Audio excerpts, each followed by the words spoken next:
में हम पत्र लेखन के बारे में आपको समझाएंगे। तो इसके अंतर्गत पत्र कितने प्रकार के होते हैं, पत्र के अंग कौन कौन से होते हैं, पत्र का प्रारूप मतलब फॉर्मेट क्या है, हर चीज़ को विधिवत आप समझाएंगे। तो सबसे पहले आप समझिए पत्र क्या है। पत्र वो चीज़ है जिसमें अपने विचारों, भावों को, अपने इमोशंस को हम जो है उसमें हम लिखकर प्रकट करते हैं। लेकिन आज के युग में हम देखें, जब से फ़ोन का प्रचलन हो गया है, ईमेल और ये फैक्स वगैरह चलने लगे हैं, तब से जो है इसका महत्व थोड़ा घट गया है।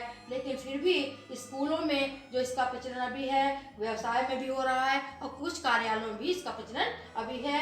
और ज़्यादातर स्कूल के बच्चों को इसको सीखना बहुत ज़रूरी है, क्योंकि 3rd से लेकर 12th तक पत्र तो आता ही है। इसे सभी बच्चों को ध्यान देना चाहिए और हर चीज़ को नोट करते जाना चाहिए। तो सबसे पहले देखिए पत्र लेखन के निम्नलिखित ध्यान देने हो। पत्र लिखने से पहले हमें कौन कौन सी बातें ध्यान रखनी चाहिए कि पत्र की भाषा सरल होनी चाहिए, स्पष्ट होनी चाहिए, जिससे पढ़ने वाले को समझ में आए। दूसरा है आयु एवं संबंध के अनुकूल, किसके लिए हम पत्र लिख रहे हैं, किस आयु के व्यक्ति के लिए लिख रहे हैं, किस संबंधी के लिए लिख रहे हैं, उसके अनुसार ही अपने हम शब्दों का संबोधन काम को प्रयोग करना चाहिए। ठीक है ना। नेक्स्ट, विचारों में क्रमबद्धता होनी चाहिए। जिस विषय में हम पत्र लिख रहे हैं, जिसके बारे में लिख रहे हैं, उस विषय के बारे में क्रमबद्ध रूप से अपने विचार को व्यक्त करना चाहिए, है ना। अब किसी को हम जो है अपने बुलाने के लिए, जैसे जन्मदिन पर बुलाने के लिए पत्र लिख रहे हैं, फिर अपने घर की कहानियां बताने लगते हैं, तो गलत बात है। तो हम जिस विषय में पत्र लिख रहे हैं उसके विचारों में क्रमबद्धता होनी चाहिए। दूसरा है पत्र की विषय वस्तु स्पष्ट होनी चाहिए, है ना। विषय वस्तु जो है वो स्पष्ट होनी चाहिए, साफ साफ हाईलाइट करना चाहिए उसको हमें। अगला है पत्र के सभी अंगों का प्रयोग विधिवत। जितने अंग होते हैं, देखिए 2 प्रकार के पत्र होते हैं, औपचारिक और अनौपचारिक। दोनों के अंग अलग अलग होते हैं, तो जिसके जो अंग होते हैं उनका हमको विधिवत प्रयोग करना चाहिए। औपचारिक हो तो उसके अंगों के अनुसार प्रयोग करना चाहिए, अनौपचारिक पत्र हो तो उसके अनुसार हमें पत्र लिखना चाहिए। ठीक है ना।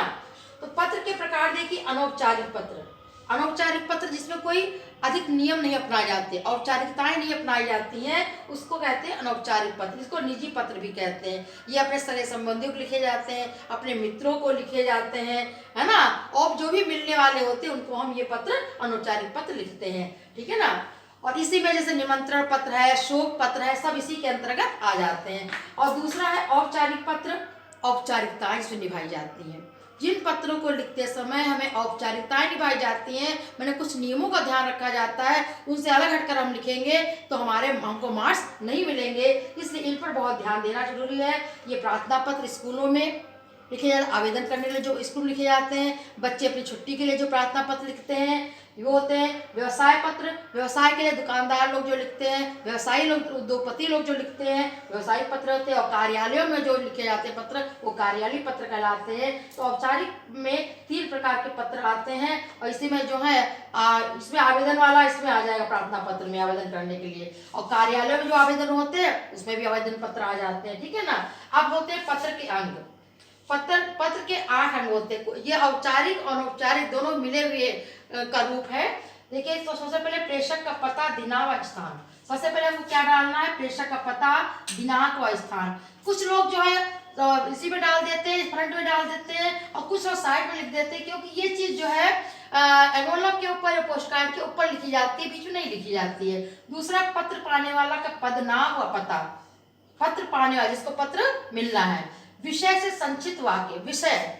फिर औपचारिक विषय जो है अनौपचारिक में नहीं लिखा जाता है, औपचारिक में लिखा जाता है विषय। उसको हमें बहुत मोटे मोटे अक्षरों में 4 से 5 शब्दों के बीच में ही लिखना चाहिए, संक्षिप्त। फिर है संबोधन लिखना है, फिर अभिवादन करना पड़ता है, आशीर्वाद देना पड़ता है। इसके बाद पत्र की विषय वस्तु, पत्र की विषय वस्तु लिखनी पड़ती है, और ये दो पैराग्राफ में आप लिखेंगे।